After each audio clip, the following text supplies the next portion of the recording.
Research completed. Initiating with devastating hook. The custodian died screaming his master's name, and Marcus Valen knew the Imperium had mere hours left. He stood in the observation gallery overlooking the Sanctum Imperialis, where 10,000 years of faith was collapsing into mechanics and biology. The golden doors, each tall enough for a warhound titan to walk through unbowed, vibrated with a frequency that made his teeth ache. Below, through reinforced armor glass thick enough to stop a bolter round, he watched crimson-robed tech priests swarm across the golden throne like insects trying to hold together a dying sun. Marcus was nobody, a remembrancer attached to the adeptus custodes. His purpose was to witness, to record, to ensure that when the great events of the 41st millennium unfolded, someone would be there to preserve them for whatever came after. He had spent 3 decades in the imperial palace, documenting the mundane rituals of Earth's guardians, never imagining he would witness the end. The smell hit him first. Ozone and burning copper, thick enough to taste. Something fundamental was failing in the chamber below. The custodian had been Shield Captain Heraclast Vadrian, recently returned from Morvain with forbidden knowledge clutched in his dying hands. Marcus had watched him stagger into the sanctum 12 hours ago, his auramite armor blackened and cracked, carrying a data slate that might have saved everything.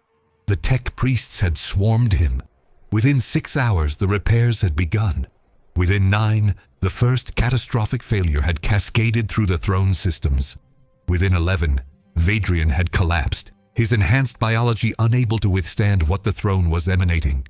Now, at hour 12, the universe held its breath. Marcus pressed his palms against the armor glass. His fingers left sweat marks that evaporated almost instantly in the heat radiating from below. The golden throne pulsed with light that shouldn't exist in real space. Colors that had no names. Frequencies that made his eyeballs throb in their sockets. A tech priest exploded. Not dramatically. Simply ceased to exist in a flash of silver-white energy that left a perfect circular scorch mark on the floor. The others didn't even pause in their work. He counted 63 tech priests remaining.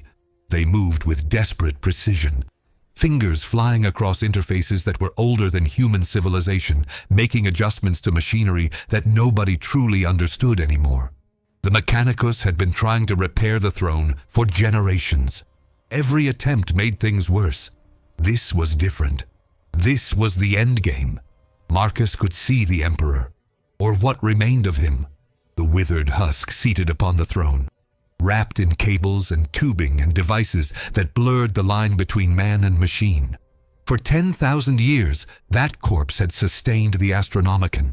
For 10,000 years, that failing body had kept the webway gate sealed beneath the palace. For 10,000 years, the Imperium had pretended this could last forever. The delusion was ending. He felt it in his bones, in the way reality seemed to thin around the edges, in the pressure building behind his eyes. Another tech priest dropped, blood streaming from his augmetic eyes. Then another, then 3 at once, their bodies seizing as psychic feedback burned through their neural pathways. The survivors increased their pace, mechanical fingers becoming blurs. Marcus pulled out his data slate. His hands shook as he began recording. Someone had to document this. Someone had to witness the moment humanity's 10,000-year vigil failed.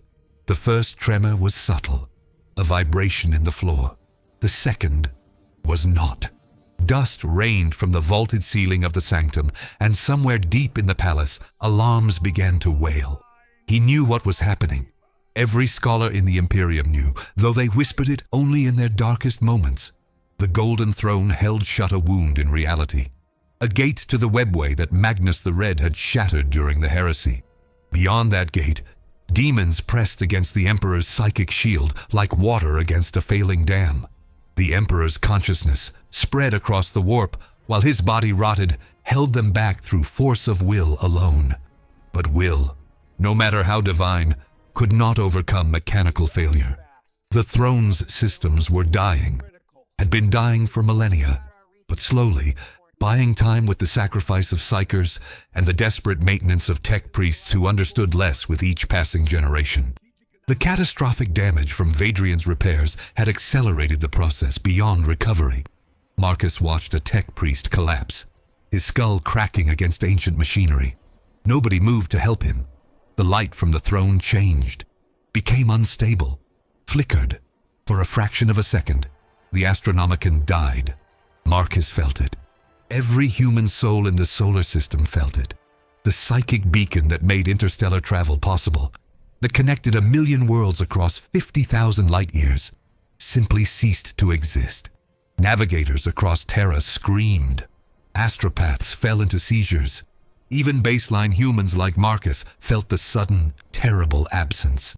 Then it came back, surging with desperate intensity.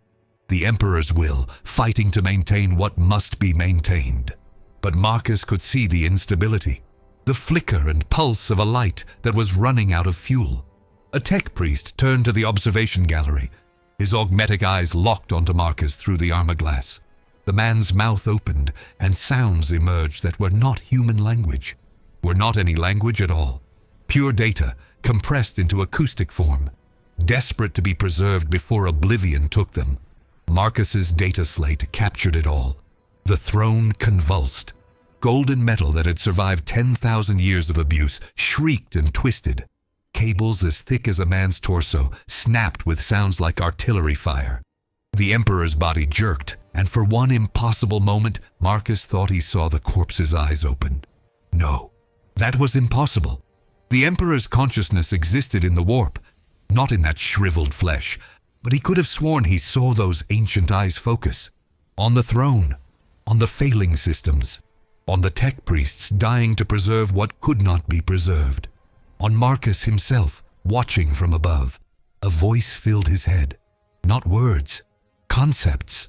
Raw meaning poured directly into his consciousness with such force that his nose began to bleed. He couldn't understand it, couldn't process the sheer density of information being transmitted. But fragments made it through.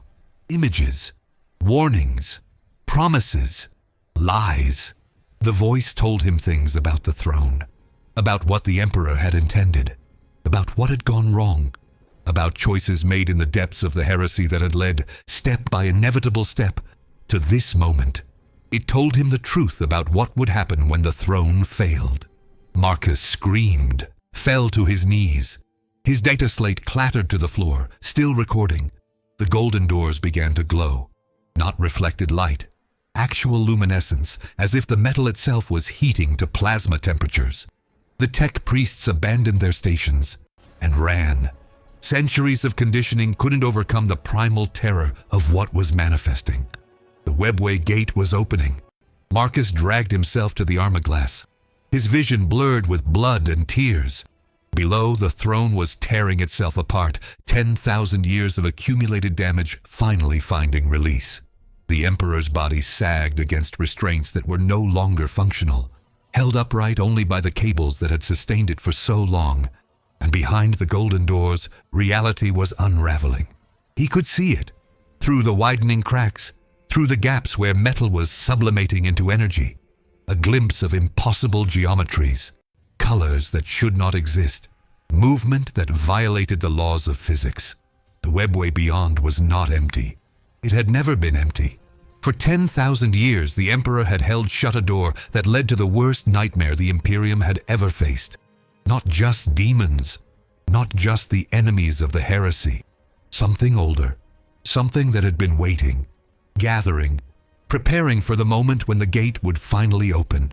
A tech priest reached the observation gallery, pounding on the sealed door. His robes were on fire, but he seemed not to notice. His augmetic vocalizer shrieked binary that translated to a single word, repeated over and over. Run. Marcus couldn't run. His legs wouldn't obey. He could only watch as the Golden Throne completed its death throes, as 10,000 years of human history reached their inevitable conclusion. The Astronomicon died again. This time, it didn't come back. Across the solar system, navigators went mad. Across 1,000,000 worlds, astropaths felt the beacon's light wink out. Ships in the warp lost their guiding star and tumbled into dimensional currents that would scatter them across time and space. The Imperium, that vast edifice built on faith and sacrifice and the Emperor's endless vigil, began to fragment in an instant. But that was nothing compared to what was about to emerge from beneath the palace. The golden doors exploded outward, not with fire or force, but with unreality. They simply stopped being doors and became wounds in space, gaping portals into somewhere else. Somewhere that should not connect to Terra. Somewhere that the Emperor had died to keep sealed. Through those wounds came light. Sickly, wrong light that made Marcus's eyes water. Light that carried whispers and screams and promises of glory. Light that was alive with malice and hunger. The first demon stepped through. It was beautiful.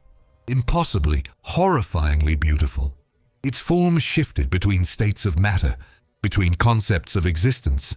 It looked at the tech priests fleeing across the sanctum floor and smiled with a mouth that became 1,000 mouths, each whispering a different damnation. Behind it came more, an endless tide of them, greater demons and lesser. Entities of pure warp stuff given form by the gateway the Emperor could no longer hold shut. They poured into the sanctum like a flood of liquid horror, and where they touched, reality itself began to corrupt. The tech priest at the door stopped pounding, turned slowly to look through the armor-glass at what was entering Terra. His body language communicated more than any words could. Resignation, acceptance, the understanding that humanity's time was ending.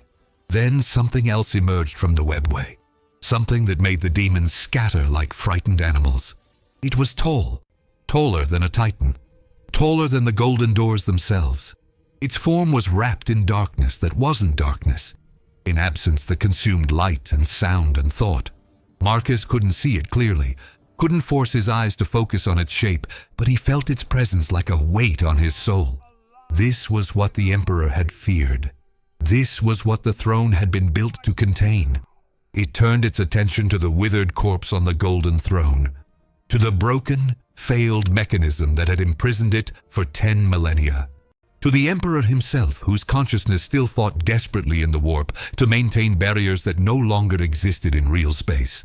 And it laughed, a sound that shattered armor glass across the entire observation gallery, that made Marcus's eardrums rupture, that carried across Terra like thunder. A laugh of victory and vindication and the promise of terrible things to come. The tech priest beside Marcus collapsed. His augmetics sparked and failed. His biological components simply stopped functioning. He died without a sound, another casualty in a war that had just been decisively lost. Marcus felt his consciousness beginning to slip. The psychic pressure was too much. His baseline human mind was never meant to witness things like this. Couldn't process them. Couldn't comprehend the magnitude of what was happening. But he kept his data slate recording. The massive entity reached toward the golden throne. Its knot hand passed through the remaining tech priests as if they weren't there, left them as empty husks that crumpled to the floor. It grasped the throne itself, and Marcus saw the ancient mechanism begin to crack. The Emperor's body convulsed again. Whatever remained of his physical form was dying. Truly dying now. The life support systems finally failing after 10,000 years of desperate function. The cables and tubes that had sustained that withered corpse were severing, were burning, were dissolving under the reality-warping presence of the entity that had emerged from the webway. Marcus understood then. Understood what was happening. What had always been destined to happen. The Emperor was dying. The golden throne was failing. The webway gate was open. And through that gate, something ancient and malevolent was returning to the galaxy it had been exiled from since before humanity's birth. The Imperium's greatest fear was not that the Emperor would die. It was what would happen after. What would be unleashed. What terrible knowledge he had kept secret all these millennia. The entity lifted the Emperor's corpse from the throne, held it almost gently, like a trophy, like a prize won after an impossibly long contest. And then it spoke, not in high Gothic or low, not in any human language, but in concepts that bypassed language entirely, that burned themselves directly into Marcus's dying mind. It told him the truth. The Emperor had known, had always known. The Golden Throne was not a solution. It was a prison, not for the Emperor, but for what lay beyond the webway gate. The Emperor had sacrificed everything. had condemned himself to 10,000 years of unimaginable agony, not to preserve the imperium, but to delay the inevitable, to buy humanity time to prepare for what was coming. And humanity had wasted that time, had turned the emperor into a god, had built a regime of ignorance and stagnation, had become exactly the opposite of everything he had fought to create. The irony was exquisite. Marcus's vision was fading. He could feel his body shutting down, organs failing one by one under the psychic assault, but his mind remained clear enough to understand the final, terrible truth. The emperor's death would not save the imperium, would not trigger some divine rebirth or ascension. The Star Child theory was a lie. The prophecies of renewal were delusions. The emperor's death meant only one thing: the end of humanity's protection, the final collapse of a shield that had been failing for millennia, the opening of gates that should have remained forever sealed. Terra would fall within days. The demons flooding through the webway would consume it entirely, would turn humanity's throne world into a new Eye of Terror. The solar system would become uninhabitable. The Astronomicon was already gone, and with it, the Imperium's ability to coordinate across the stars. But that was merely the beginning.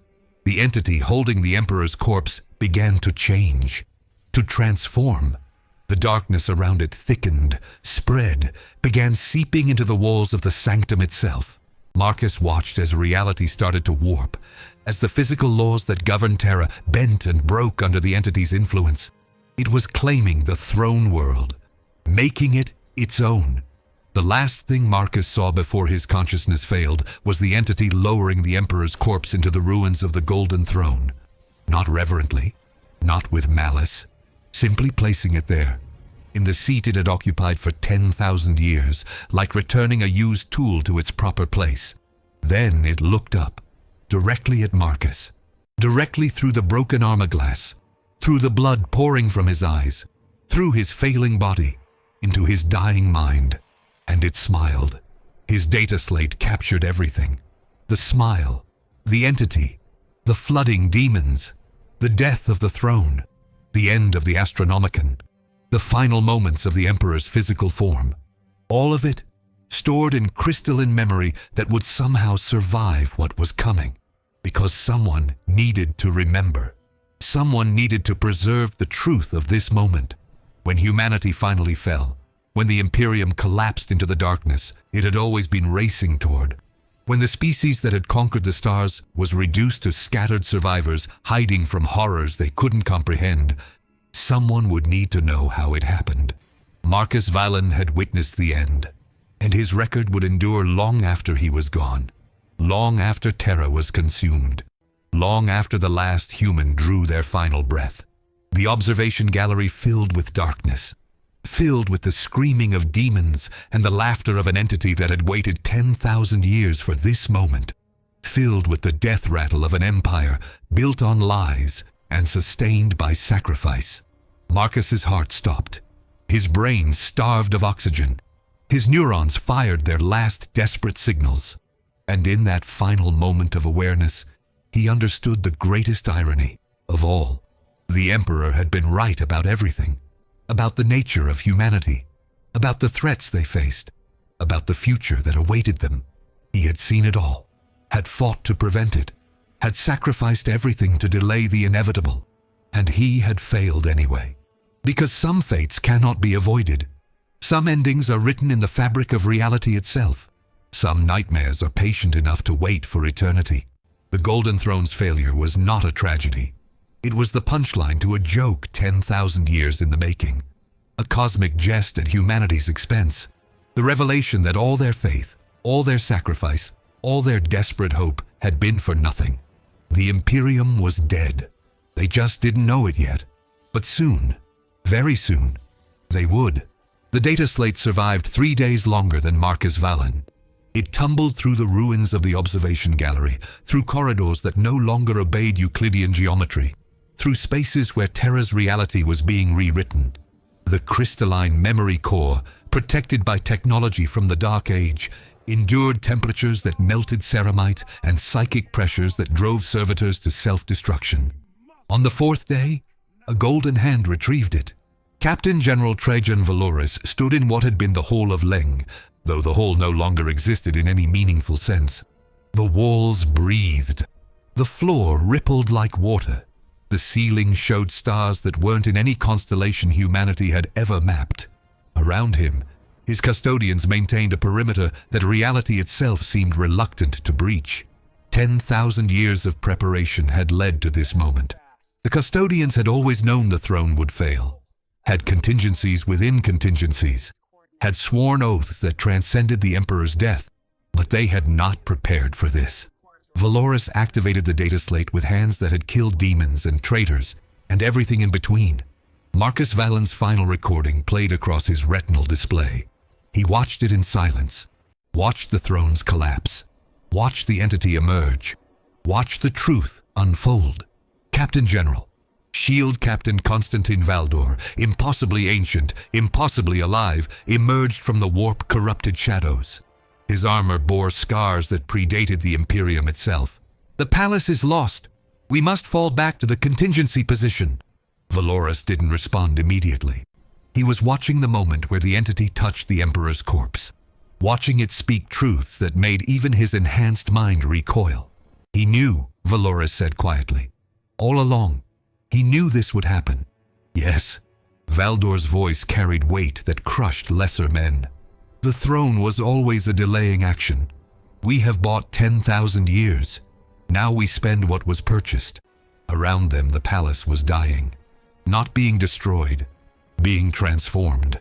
The entity from the webway had claimed Terra as its domain, was remaking it into something that existed partially in real space and partially in dimensions humans had no names for. The population of Earth, trillions of souls concentrated across the throne world, were being consumed. Not killed, consumed. Their psychic essence fed into the transformation, fueled the entity's apotheosis. Terra was becoming a new eye of terror, the second great wound in reality. And unlike the first, this one sat at the heart of the Imperium. "The custodians will hold the inner palace for 72 hours, Valdor continued. Long enough to evacuate the gene seed vaults, the most critical archives, and Lord Guilliman. After that, Terra is lost. 72 hours. 3 days to abandon a world that had been humanity's capital for 30,000 years. Valoris pocketed the data slate. And the Astronomicon? Gone. Permanently. The Emperor's consciousness maintained it from the warp, but his physical anchor is severed. Without the throne, he cannot focus enough power to sustain the beacon. Valdor's expression was carved from stone. Fleet reports across the Imperium confirm navigator casualties approaching 90%. The survivors are going mad. Warp travel beyond short, blind jumps is now impossible. The implications cascaded through Valoris's strategic mind. 1 million Imperial worlds, suddenly isolated, unable to call for help, unable to coordinate defense, unable to trade, to communicate, to function as a unified empire. The Imperium Secundus protocols would activate. Regional governors would declare independence. Warlords would rise. Civil wars would erupt as every ambitious commander saw opportunity in the chaos. And through it all, the forces of chaos would pour in like water through shattered glass. "Lord Guilliman," Valoris asked. Already aware, he is coordinating the evacuation from Macrage. "The Lord Regent requests that we preserve the gene seed at all costs. Everything else is secondary." Of course, Guilliman would be thinking in centuries, in millennia. If the Space Marine chapters could be preserved, if their gene seed could survive, then humanity might endure, might rebuild, might find a way to continue existing in a galaxy that had just become infinitely more hostile. But Valoris knew better. He had stood guard over the Golden Throne for 2 centuries, had watched the Emperor's slow decay, had heard whispers from the warp that the throne translated into warnings no one wanted to believe. This was not a setback. This was extinction wearing a mask. "Show me," he commanded. Valdor gestured. The air shimmered and a hololithic display materialized, showing Terra from orbit. Valoris had seen the throne world from space countless times. The sprawling hives, the continental palaces, the vast shipyards, the monuments to 10,000 years of human dominance. All of it was changing. A darkness spread from the imperial palace, visible even from orbit. Not shadow, something deeper. A stain on reality itself that grew with each passing hour. Where it touched, the planet's surface warped. Hives twisted into impossible spirals. Oceans boiled into colors that had no place in the visible spectrum. The very atmosphere began to shimmer with warp energy. And from that darkness, things were emerging. Not just demons. Worse, entities that had been imprisoned in the webway since before humanity's birth. Ancient horrors from the war in heaven, from the fall of the Eldar, from nightmares older than any living species. The Emperor had not been guarding humanity from chaos alone. He had been holding shut a door to every terrible thing the galaxy had ever created. Estimated time until Terra is uninhabitable? Valoris asked. 6 days, possibly less. 6 days to evacuate a throne world. Impossible. They would save thousands, lose trillions. And the entity? Valdor's expression darkened. Our seers have identified it. Designation: Shard of the Dragon. A fragment of the Citan, known as the Void Dragon, imprisoned beneath Mars by the Emperor millennia ago. Somehow it manifested a portion of its consciousness through the webway gate. The destruction of the throne freed it. A Citan shard. A god of the Necrons. A being of pure physics-warping power, now loose on Terra and feeding on the psychic death of trillions. The Emperor had imprisoned it once. Had used its presence beneath Mars to ensure humanity would develop technology, would reach for the stars, would become capable of galactic conquest. Another manipulation, another lie, another truth hidden beneath layers of necessity. The dragon is not our only problem, Valdor continued. He adjusted the display, showed the warp, the immaterium's tides and currents visible through psychic scrying. The Great Rift had been catastrophic, a wound across the galaxy that divided the Imperium in half. But this was worse. From Terra, new rifts were spawning, cracks in reality spreading like fractures in ice. The throne world's corruption was bleeding into the warp itself, creating tributaries of demonic energy that reached toward nearby systems. Within weeks, the entire segmentum solar would be consumed. Within months, the rifts would connect to the Great Rift, creating a network of warp storms that would make the Age of Strife look gentle by comparison. And at the center of it all, the dragon fed and grew stronger. The other custodians, Valoris asked, fighting, dying, holding the line so others can escape. Valdor's voice carried grief older than empires. We are doing what we were created to do, protecting humanity even in the Emperor's absence. Especially in the Emperor's absence. Valoris looked at the data slate in his hand, at Marcus Valen's last gift to the Imperium. The truth, preserved for whoever came after, if anyone came after. We need to warn them, he said. Every world, every fleet, every last human in the galaxy needs to know what has happened. Without the Astronomicon, we cannot coordinate communication. Astropaths are dying or going mad. The Imperium is already fragmenting. Then we use what remains. Send couriers. Dispatch ships with pre-recorded messages. Activate every emergency protocol we have, Valoris's voice hardened. And we send them the truth. Not propaganda. Not faith. The actual truth about what the Emperor was protecting us from and what we face now. Valdor considered this. To reveal the Emperor's deceptions, even posthumously, would shatter what remained of imperial unity. But to hide them would leave humanity unprepared for the horrors approaching. It will destroy the ecclesiarchy, Valdor said. The priesthood, the faith that has sustained the Imperium for 10 millennia. The ecclesiarchy worships a lie. Better they learn that now and adapt than die in ignorant prayer. Valoris gestured at the corrupted Terra. Faith did not save us. The Emperor's sacrifice did not save us. 10,000 years of vigil did not save us.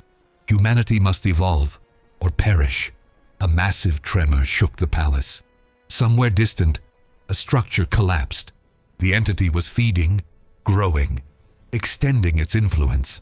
We have perhaps an hour before this position becomes untenable, Valdor said. I will organize the final evacuation. You should depart from Macragge with the gene seed vaults. Valoris shook his head. I stay until the last custodian leaves. That is our oath. Our oath was to the Emperor. No. Valoris met Valdor's ancient eyes. Our oath is to humanity.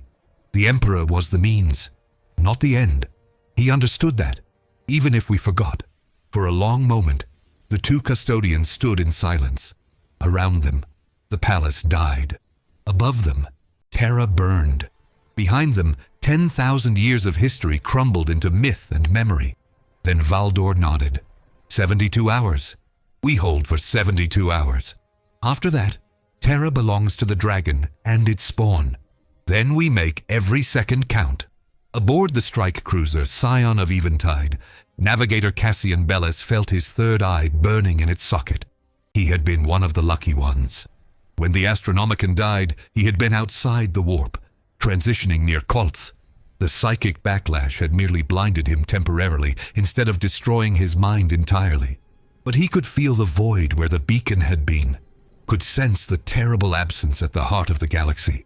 For his entire life, spanning 2 centuries, the Astronomicon had been a constant presence. A silvery light, a chorus of voices, the Emperor's guiding hand reaching across the stars. Now there was only darkness. Navigator Bellis, Captain Arvin, commander of the Scion, entered the navigation chamber. His expression carried the weight of terrible knowledge. We've received a courier transmission. Origin, Terra. Priority, absolute. Cassian forced his third eye closed. The pain receded to a dull throb. Terra is lost? Worse. Arvin activated a holo display. Marcus Valen's recording played. The fall of the Golden Throne. The death of the Emperor's physical form. The emergence of the entity. The transformation of Terra into something that should not exist. Cassian watched in silence. His navigator training allowed him to perceive details others would miss. The way reality bent around the entity. The wrongness of its existence. The implications of its escape. The Emperor is dead, he said when the recording ended. His body, yes. His consciousness. Arvin trailed off. The transmission included intelligence from the Adeptus Custodes. They believe the Emperor's psychic presence still exists in the warp, but without the throne as an anchor, he cannot maintain the Astronomicon or perform any of his other functions. Then he is effectively dead. We are alone. Yes. The implications settled over the navigation chamber like a funeral shroud. Every Imperial ship capable of warp travel depended on the Astronomicon. Without it, they could only make short, blind jumps of a few light years, constantly risking entrapment in warp storms or demon attacks. The vast Imperial Navy, the endless supply convoys, the response fleets, all of it was now grounded, scattered across 1,000,000 worlds with no way to coordinate. What are our orders? Cassian asked. Guilliman has activated the Imperium Secundus protocols. Regional governors are to consolidate power, establish local defenses, and prepare for complete isolation. We are to return to Ultramar and assist in fortifying the 500 worlds. Abandoning Terra. Terra is already lost. The priority is preserving what remains. Cassian understood. It was sound strategy. Logical. Efficient. Guilliman was doing what he did best. Managing catastrophe through careful planning and resource allocation. But it felt like betrayal anyway. How many will we save? He asked quietly. Unknown. Millions. Billions if we're fortunate. Arvin's jaw clenched. But not trillions. Never trillions. The mathematics were brutal. 1,000,000 worlds suddenly cut off. Some would endure. Forge worlds with self-sufficient production.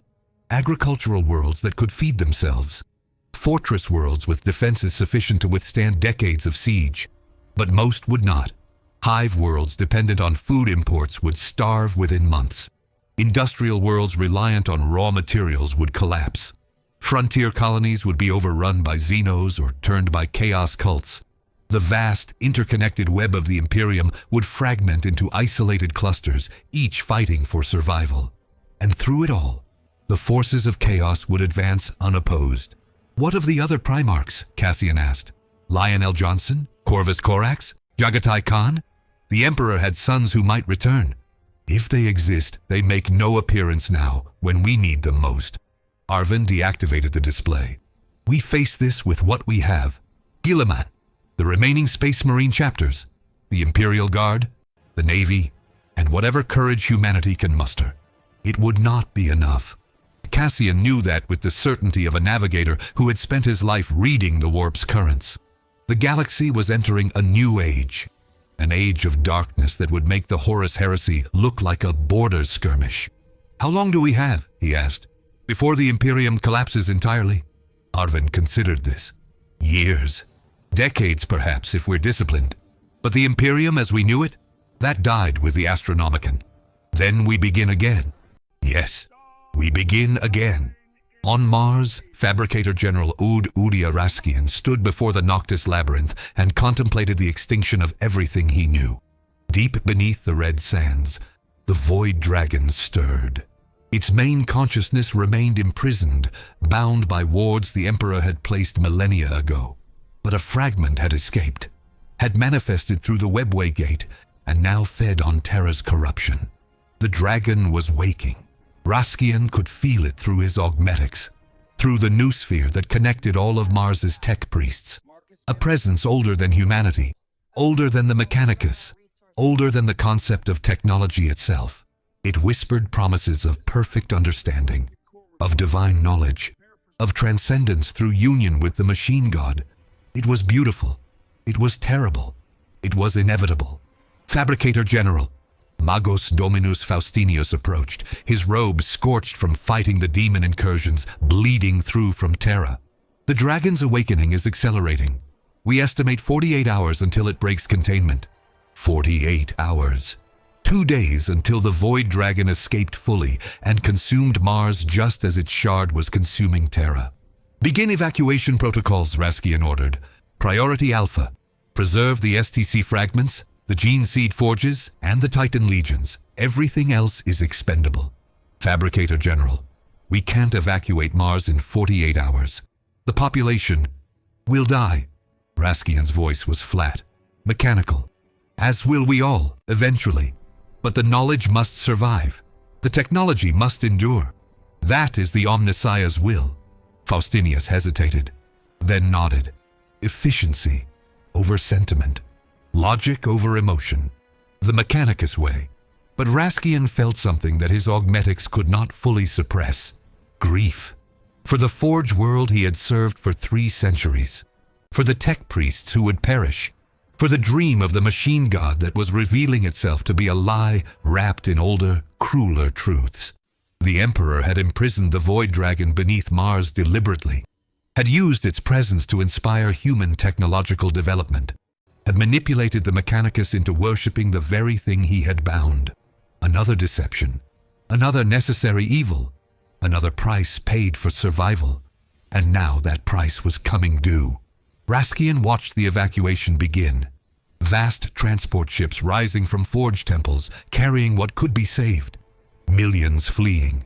Billions staying behind, unable to escape, condemned to die or worse when the dragon fully woke.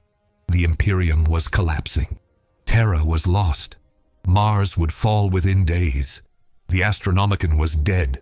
The Emperor's grand design, 10,000 years in the making, had failed. But humanity would endure, would adapt, would survive in whatever form it could manage. Because that was what humanity did.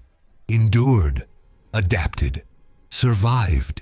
Even when the gods themselves conspired toward extinction. Raskian turned away from the evacuation and descended into the Noctis Labyrinth, into the depths where the dragon dreamed. He carried with him a data core containing Marcus Valen's recording. The truth about the throne's failure. The reality of what humanity faced. Someone had to witness the dragon's awakening. Someone had to record the moment when the machine god revealed its true nature. Someone had to preserve this knowledge for whatever came after.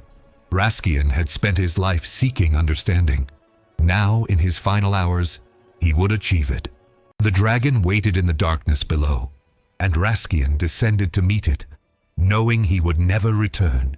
In Ultramar, Robot Gilliman stood before a tactical display showing the Imperium's collapse in real time. Red markers appeared across the galaxy as worlds went dark. Fleets became stranded. Communications ceased. The vast machine he had helped build over 10,000 years was dying before his eyes. He felt nothing, had to feel nothing. Emotion was a luxury he could not afford. "Begin Phase 2 of Imperium Secundus," he ordered. "Establish defensive perimeters around viable systems. Consolidate all Space Marine chapters within Ultima Segmentum. Activate the contingency gene seed vaults." His officers worked with desperate efficiency. They understood what was happening, understood that they were witnessing the end of the Imperium and the beginning of something new, something smaller, something that might survive. Guilliman thought of his father, the Emperor, the being who had created him, manipulated him, used him for purposes he had never fully understood, who had died, truly finally died, without ever revealing the complete truth of his designs. Would the Emperor's plan have worked, given more time? Would humanity have evolved beyond the need for the Astronomicon, beyond dependence on the warp? Would the sacrifice of tens of billions over 10,000 years have purchased actual salvation? Guilliman would never know. All he could do was preserve what remained, build from the ashes, create something that could endure in a galaxy that had just become exponentially more hostile. "Lord Regent," Captain Sicarius approached, his expression grim. "We've received reports from our scouts. The corruption spreading from Terra is accelerating. Multiple systems in Segmentum Solar have been consumed by warp rifts. The entity, the dragon, is growing stronger. How long until it threatens Ultramar? Years if we're fortunate. Months if the corruption spreads faster than projected. Years. Months. Either way, it was coming.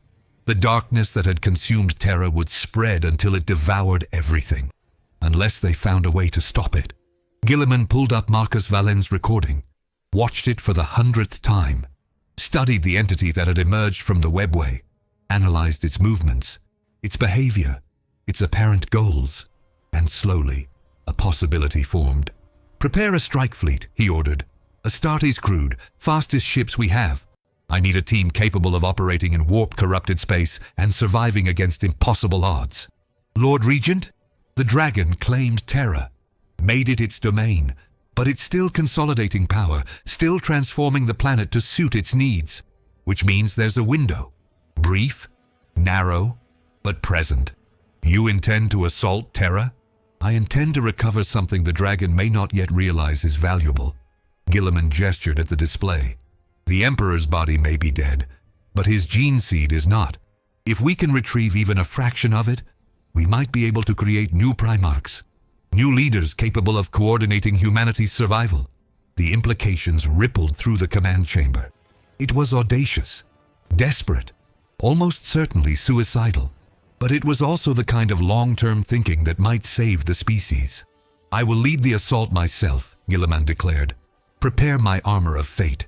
We depart in 6 hours." He would return to Terra, one last time, would face the entity that had destroyed his father's dream, would risk everything for the possibility of preserving humanity's future, because that was what Primarchs did, faced impossible odds, achieved the unachievable, refused to accept extinction as inevitable. The Imperium was dead, but humanity would endure, and Robut Guilliman would ensure it, even if he had to rebuild civilization one world at a time. Marcus Valen's data slate passed through many hands over the years that followed. Custodians carried it from Terra. Navigators studied it, seeking understanding. Tech priests analyzed it for technical data. Space Marines used it for tactical intelligence. And slowly, the truth spread. The Emperor had been a man, not a god. The Golden Throne had been a prison, not a salvation. The Imperium had been built on lies, sustained by sacrifice, and ultimately doomed to fail. Some rejected this knowledge, clung to faith, insisted the Emperor would return, would save them, would restore what was lost.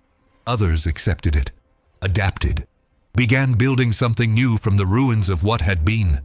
The galaxy burned. Chaos spread. Xenos rose. Humanity fractured into 1,000 successor states, each fighting for survival in their own way. But humanity endured, because that was what they did. Endured, adapted, survived, and perhaps eventually thrived again.